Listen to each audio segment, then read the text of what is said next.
Hello everyone, my name is Josh, and this is the Skype for Business recap. I did miss a week. For those of you that pay attention and watch regularly, I missed last Friday, and honestly, this is just an excuse. I'll put that out there ahead of time, but there wasn't a lot of newish content that was put out there. There were good blog posts and a lot of good community involvement, as usual, but new announcements and new things happening and all that jazz, not so much. On top of that, there's a lot of end-of-year busyness going on, having to do, make up for people that are out and fill in other shoes at your regular job and all that good stuff. There's just busyness galore. So excuses, yes, I know. But anyway, I'm making up for it this week. I'm going to go ahead and cover the last 2 weeks of content, and there were some good things to talk about. So we are going to dig into that. But that's what we're going to do today. Pretty much December 10th. Through now, the 23rd? 23rd, yeah, today's the 23rd. All right, cool. So anyway, this is the episode right before the Christmas weekend sets in. We'll cover stuff here, and then hopefully, if I'm able to keep up the steam, we'll have a final episode of 2016 on the Friday before New Year's next week. So, all right, let's jump over to the Infinity screen. Here we go. Let's pull up the browser. Here we are. First things first, some Mac news. Okay, Mac. This is getting pretty crazy. Skype for Business Mac client has been out for almost 2 days, it seems like. Okay, it's been more like a month to 2 months, somewhere in there, a couple months. But they already have CU2 out. Cumulative Update 2 for the Skype for Business Mac client. You can tell that they are truly doubling down on and reinforcing that commitment to make the Mac client in the Skype for Business world a first-class citizen. They do not want Skype for Business, they do not want Mac users to feel like they are being left in the dust again or like they are kind of an afterthought to the product. Microsoft is definitely trying to send the message that Mac users, Windows users, whoever, you belong in the Skype for Business realm, and we are going to make sure we support your client accordingly. So, good on you guys on the product team. But anyway, Thomas Binder put together this short and sweet little announcement here that is out there. He has been doing, in his normal fashion, he gives us this little breakdown here. Resources. Training recorded via Skype Academy at that link. Paul Cannon's official announcement blog post at this link. And then, of course, a PowerPoint deck is attached right here. There's good stuff in the PowerPoint deck. Paul's announcement I have right here. Now, Paul dives into the little bit of a nitty-gritty with what he actually, what was actually done in this update. So, as you can see, our four main things that he highlights up here. First, audio calls now support desktop sharing. Very nice. VBSS viewing for Office 365 Online users. VBSS is slowly but surely making its way into every one of these clients in various shapes and forms, and eventually, hopefully, we'll be all done using RDP as a protocol for desktop sharing. But so we have VBSS viewing, and we'll talk about that more particularly in a second here. Single Windows mode for 2013 server users. Not sure what that means. We'll talk about that too. And then several other improvements for the client. That's kind of their generic, we fixed a bunch of stuff, hooray, or improved it, or whatever. That's what that is. So sharing for audio calls. As it sounds like, you're on an audio call, you're talking to somebody, you've called them, they've called you, you're on a Mac, you want to share your desktop to show them what you're talking about a little better. That is where this comes into play. Here on the right is a view of what it looks like on the Mac client to share their desktop. Here's what you see on the Windows side. All right, we see the Skype for Business on Mac window coming through on the Windows client. So very cool, very good addition.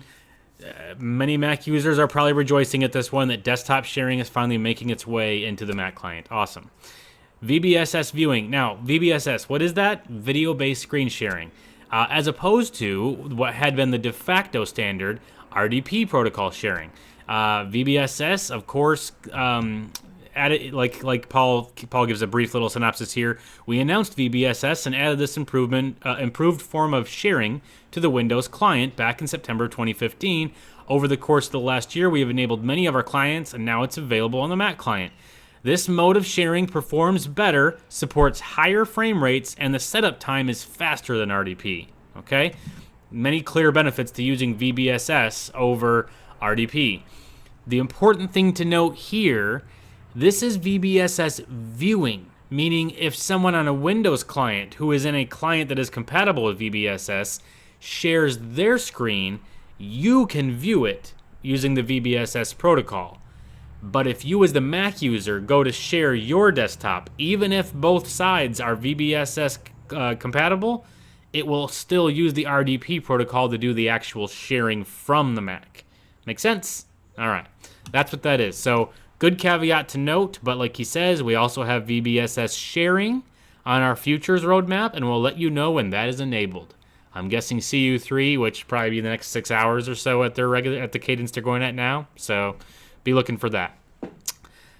Single Windows mode for Link 2013 server users. Okay, this is essentially, instead of having multiple chat windows open for each of your conversations, you have a single window open for all conversations, and each conversation is tabbed in that window.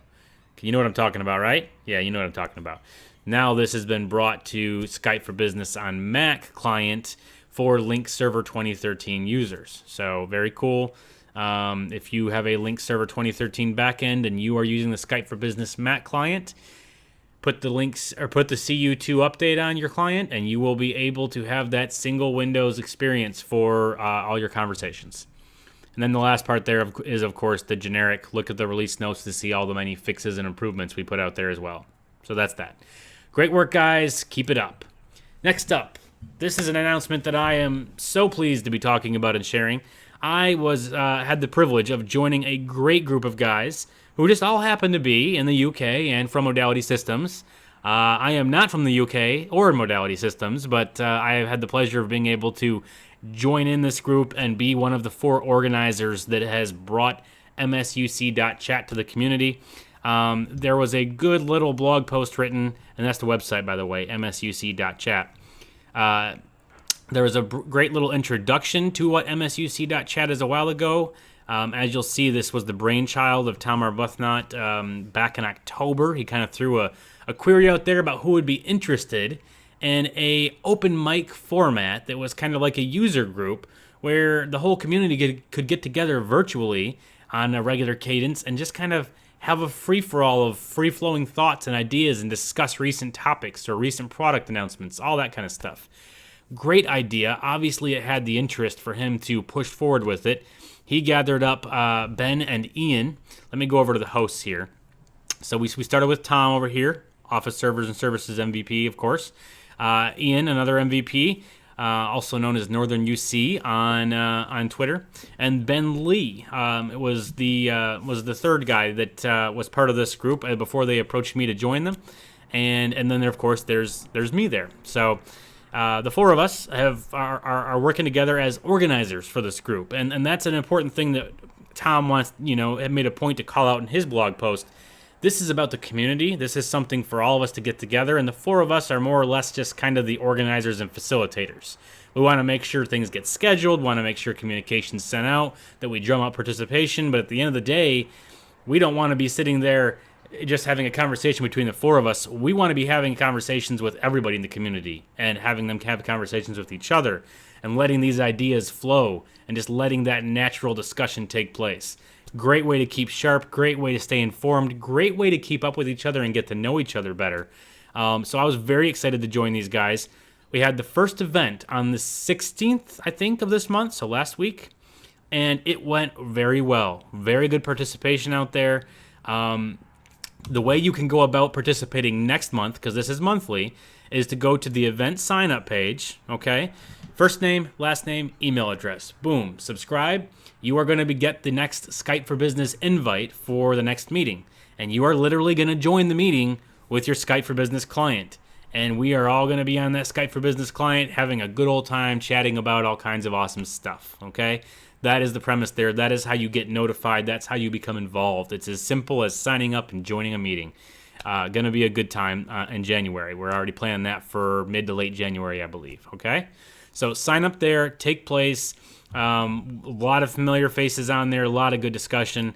I wanted to share a couple pictures. Our official Twitter account, which if you want to stay informed about our monthly happenings as well, follow at MSUC_chat.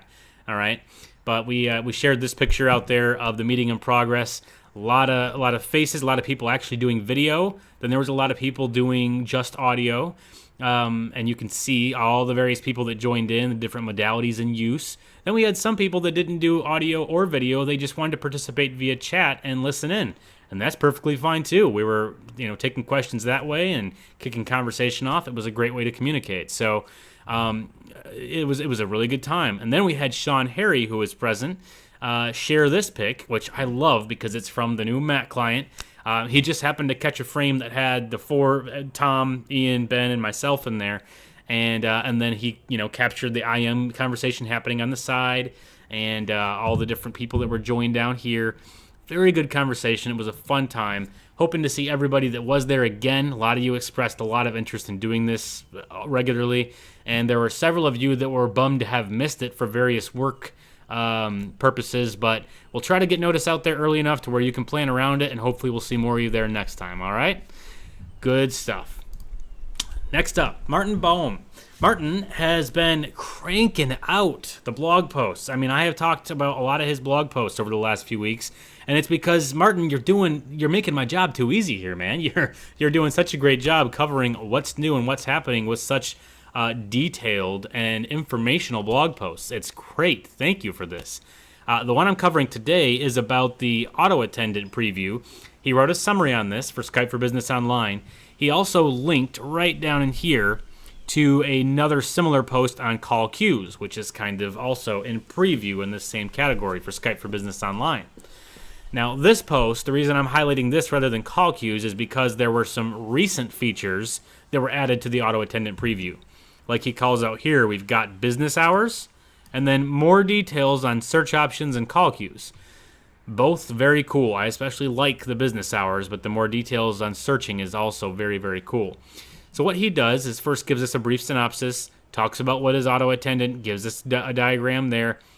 Now these pictures, I think a lot of this is from the training deck that he went through and that he encourages us to go through as well. But he talks a lot about all the different features, the experience. I love this slide. This talks about a side-by-side comparison of Auto Attendant in preview, Unified Messaging Auto Attendant, and then the Skype for Business Server 2015 Hunt groups. Talks about all the different features and whether they are or are not present and in what degree they're present between the three. A lot of this stuff I didn't know, so I was really glad to see this slide and review it. As he goes through the experience, he gives us search options down here like he highlighted, that's new, supported languages, configuration, some key points. Really good, very thorough post. Very good read. Very good way to get familiar with this preview that's out there if you're not already actively participating in the preview. And then make sure you go ahead and check out the call queue link as well, all right? Awesome stuff. Thank you, Martin. Moving along, Angela Donahue had a post out there on the Microsoft Tech community. By the way, if you're not in the Microsoft Tech community yet and participating in conversations and all that good stuff, shame on you, and you need to get over there, all right? That was actually one of the topics we chatted about for a bit during our MSUC.chat conversation the other day. And so this is kind of a newer initiative by Microsoft. It's not quite like TechNet. It's forums. It's a little different. So check out the tech community, favorite some of the spaces in there. Of course, it covers all the different product areas, and become involved. It's a great place, and people are starting to gather there, and it's another great way to help users out in the community who are looking for help. Okay, so that's, yeah, good stuff. Check that out. Anyway, I get distracted. Next generation of Skype Room Systems now available.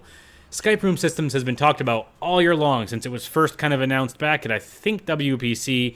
Highly chatted about at Ignite, and then lots of content has been generated since Ignite. Finally, we see the Smartdock from Logitech is available to place an order today. All right, a lot of this stuff was just highlighted. Well, the stuff I just said is highlighted by Angela in her post. If you click on the Logitech Smartdock for Skype Room Systems link, we come over here to this page, Logitech's home site. This is their Smartdock page, okay? An ability to contact them, their specifications, a data sheet, of course, different pictures and views we can take on here. Pretty looking set. I'm liking this. Looks very good together. This is the one that swivels, all right? It looks nice. We go down here, Essential Companion to Skype for Business, a couple little videos on it. Perfect for Skype for Business. Talks a little more about that. Securely locked Surface Pro 4. And all kinds of a little bit of jumpy website behavior there, but some really good features, a good place to learn about the Smartdock itself, and then to get in touch with them for obtaining yours now. Skype Room Systems is here. This is awesome, very cool stuff. Check out Logitech's site to see theirs. If you're not in such a hurry and you're interested, Polycom and Crestron should be coming out with theirs, hopefully Q1 of 2017. So we'll have a little bit of vendor options and choice when it comes to the Skype Room Systems.